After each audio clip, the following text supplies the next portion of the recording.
Je travaille pour la section TAM de la police fédérale et notre travail est d'auditionner des enfants témoins ou victimes de tout type de violence. Donc ce qu'il faut savoir, c'est que notre réalité, donc la réalité policière, elle est factuelle. Et donc ça signifie qu'une de nos tâches est de récolter, de réunir un maximum d'informations sur l'événement pour lequel l'enfant est entendu. Et donc dans ce cadre-là, nous faisons appel à l'interprète lorsque l'enfant ne parle pas la langue du policier afin de nous aider dans notre travail pour récolter ces informations.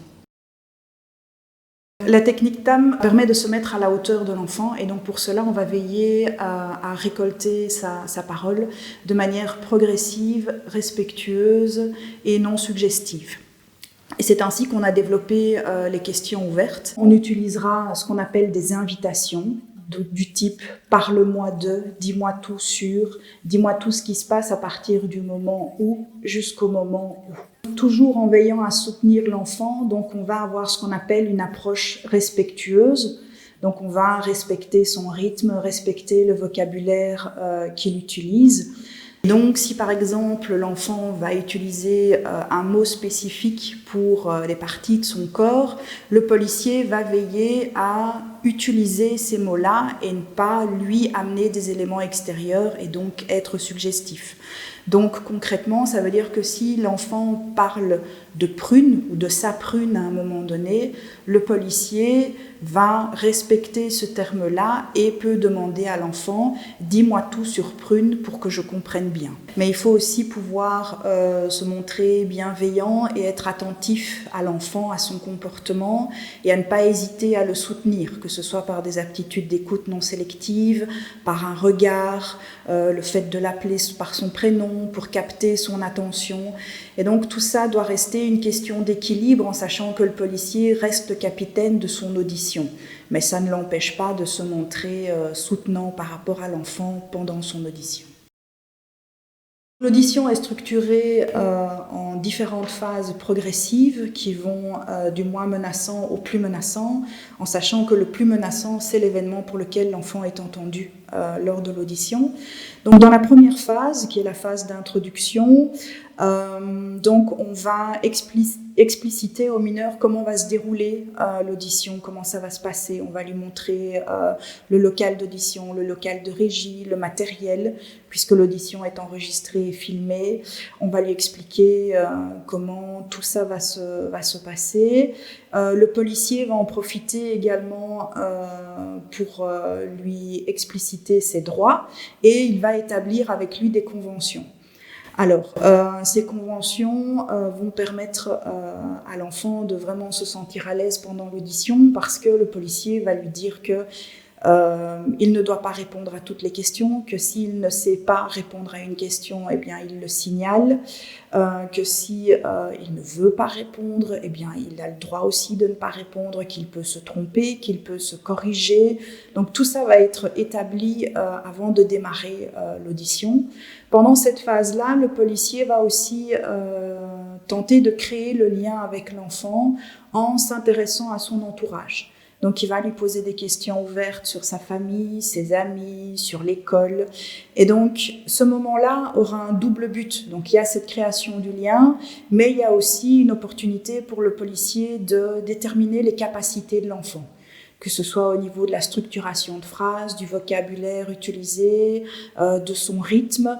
Donc cette phase est vraiment une étape charnière avant d'arriver à la deuxième phase, qui est la phase du récit libre, où là, le policier va inviter l'enfant à déposer son récit avec ses propres mots, avec son propre rythme, et ce récit va servir, comme je l'ai dit, de matière première au policier.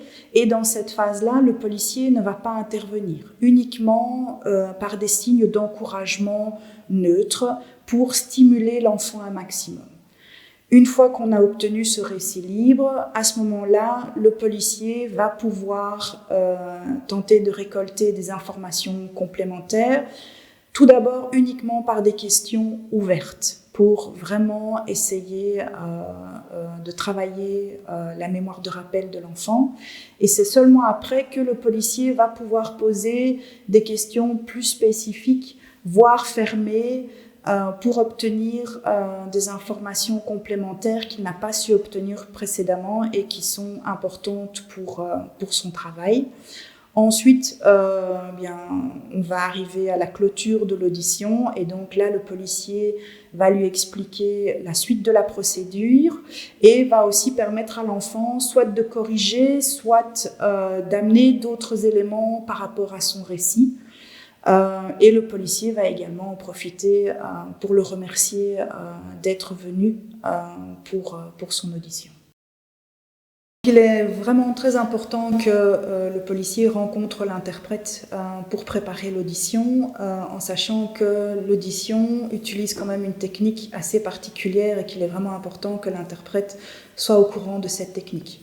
Formulation de questions, vocabulaire utilisé, donc tout ça doit être vraiment préparé à l'avance. Je pense qu'il est important aussi de prendre le temps de montrer à l'interprète les locaux, d'expliquer la chronologie de l'audition, comment ça va se passer, également de l'avertir que parfois il va se retrouver à devoir interpréter des événements choquants, notamment dans le cadre d'agressions violentes ou d'agressions sexuelles. Donc ça, il faut vraiment prendre le temps d'en parler avec lui. C'est aussi un échange qui permet aux policiers d'avoir des informations sur la culture de l'enfant, sur ce qui peut être fait, pas fait, dit, pas dit. Donc ça, c'est important aussi, puisqu'on est aussi là toujours dans le respect de l'enfant. Et en profiter aussi pour vérifier que l'interprète est indépendant, objectif, transparent, vraiment lui expliquer qu'il doit se tenir vraiment aux formulations utilisées par le policier et aussi trouver un accord sur le fait que les invitations doivent rester des invitations. Donc « dis-moi tout » doit rester une invitation et ne doit pas devenir un ordre une fois traduit dans la langue utilisée. Donc ça, c'est vraiment important. Donc il s'agit aussi d'expliciter comment vont se positionner les personnes dans le local, donc de dire voilà, l'interprète, vous allez vous installer ici à côté de l'enfant, moi je serai à tel endroit.